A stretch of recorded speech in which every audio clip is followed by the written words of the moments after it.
Hey hi, so in the video வந்து ஒரு tendon injury patients வந்தாங்கன்னா how to progress the rehabilitation அதை பத்தி தான் பார்க்க போறோம். நான் சொல்ல போறிய particular condition வந்து proximal hamstring tendinopathy பத்தி சொல்லலாம்னு இருக்கேன். ஓகே, ஸோ அதுக்கு முன்னாடி எந்த மாதிரியான பீப்புள்ஸ்க்கு இந்த கண்டிஷன் வரும்னு சொல்லிடுறேன். It can be either over யூஸ்னால வரலாம், அண்டர் யூஸ்னால வரலாம். ஓவர் யூஸ் வந்து பிளேயர்ஸ் ஆர் மோர் ப்ரோன், அதிகமாக ஓவர் ட்ரெயின் பண்றதுனால, ஹாம்ஸ்ட்ரிங் மசிலை ஓவர் ட்ரெயின் பண்றதுனால they can be prone to hamstring tendinopathy.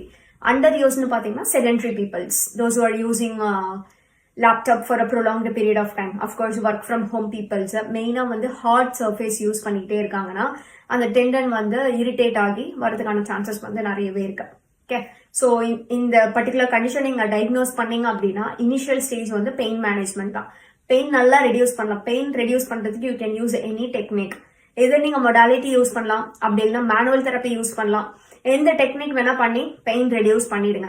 Okay, but இந்த பர்டிகுலர் ஆர்டிக்கல்ல வந்து they have used just activation exercise, isometric exercise மட்டும் கொடுத்து பெயின் ரெடியூஸ் பண்ணிருக்காங்க. கிரேட்ல. So in the stage 1 வந்து will be focusing on isometric phase. Okay, isometric phase எதுக்காக நம்ம பண்ணோம் அப்படின்னா we going to warm up the muscle. மசிலை வார்ம் அப் பண்ணிட்டு prior to isotonic phase we have to activate our hamstring muscle. Activate பண்ணி தான் next ஸ்டேஜுக்கு போக முடியும். ஸோ இந்த ஃபேஸோட கோல் என்னன்னு சொல்லிட்டு பார்த்தோம் அப்படின்னா பிசியோஸ் வந்து you need to feel the contractions. Higher contractions வந்து you going to feel muscle பல்க்ல, சென்டர் ஆஃப் மசில் பல்க்ல உங்களோட த்ரீ ஃபிங்கர்ஸ் வந்து நல்லா டீப்பா வச்சுட்டு கண்ட்ராக்ஷன்ஸ் மட்டும் ஃபீல் பண்ண போறீங்க. ஃபீல் பண்ணதுக்கு அப்புறமேட்டு ஆஸ் த பேஷண்ட் மெயினா வந்து you going to focus on holding reps. Okay, don't செட்ஸை வந்து ஃபோக்கஸ் பண்ண வேண்டாம். ஜஸ்ட் ஒரு 5 ரெப்டேஷன்ஸ் கொடுத்துட்டு try to focus on holdings. 30 to 45 seconds of holding கொடுங்க. ஓகே, தென் இப்போ ஒரு புது எக்ஸசைஸ் நீங்க வந்து ஒரு பேஷண்ட்ஸ்க்கு பிரிஸ்கிரைப் பண்றீங்க அப்படின்னா put the patient under observation. Almost for 24 hours வந்து பேஷண்ட்டை அப்சர்வ் பண்ணுங்க.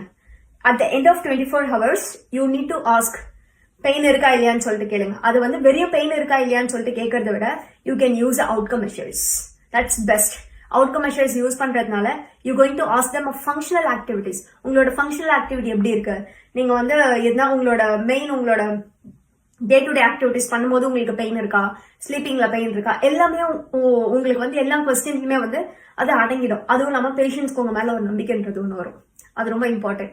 செகண்ட் ஸ்டேஜ் என்னன்னு சொல்லிட்டு பாத்தீங்கன்னா ஐசோடோனிக் ஃபேஸ்.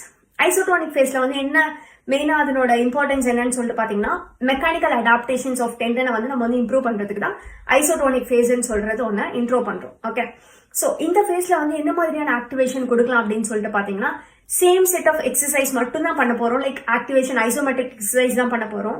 பட் இதுல வந்து you going to introduce a sets.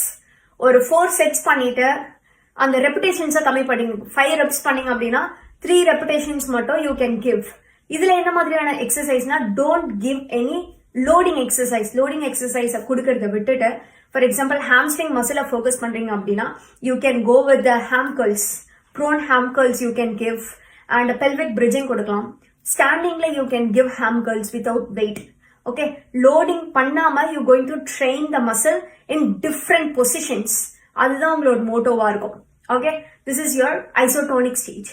Third ஸ்டேஜும் உங்களோட லோடிங் இருக்காது.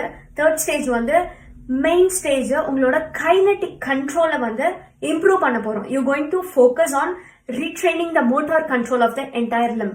முன்னாடி அவங்களோட லிம் எப்படி இருந்துச்சு, அவங்க எப்படி நடந்தாங்களோ அதை மறுபடியும் கொண்டு வர போறோம். ஸோ இதை எப்படி நம்ம ட்ரெயின் பண்ணலாம் அப்படின்னு சொல்லிட்டு பார்த்தோம்னா அவங்களோட அகோனிஸ் மசில், அவங்களோட ஆன்டகோனிஸ் மசில், அந்த ஹாம்ஸ்ட்ரிங்கோட அகோனிஸ்ட் அண்ட் ஆன்டகோனிஸ் மசிலுக்கு ஏற்ற மாதிரியான எக்ஸசைஸ் வந்து யூ கோயிங் டு பிரிஸ்கிரைப்.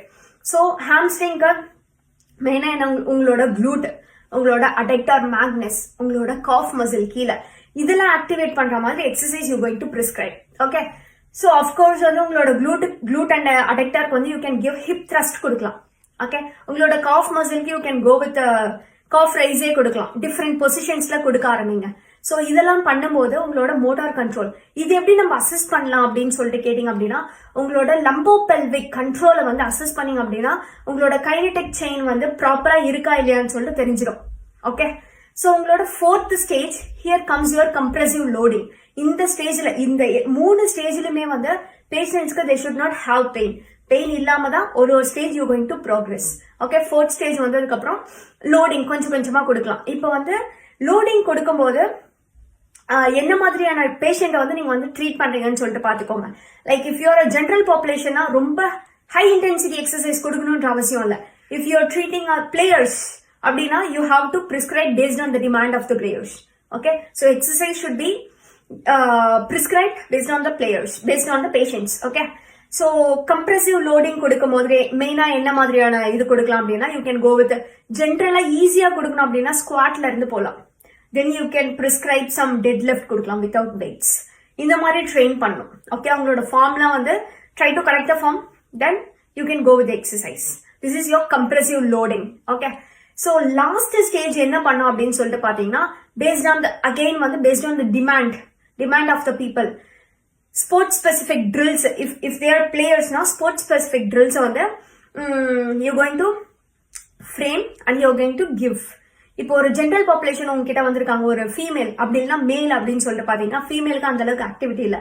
நான் என்னோட வேலை என்னன்னா 6 மணி நேரத்துக்கு நான் இன்னும் கிச்சன்ல ஒர்க் பண்ணும் அப்படின்னா அவங்களே வந்து ஒரு ஒர்க் போறாங்க அப்படின்னா அதுக்கேற்ற மாதிரி எக்ஸசைஸ் பிரிஸ்கிரைப் பண்ணுங்க. எல்லா செட் ஆஃப் பேஷண்ட்ஸ்க்கும் சேம் கைண்ட் ஆஃப் எக்ஸசைஸ் கொடுக்கணும்ன்ற அவசியம் இல்லை.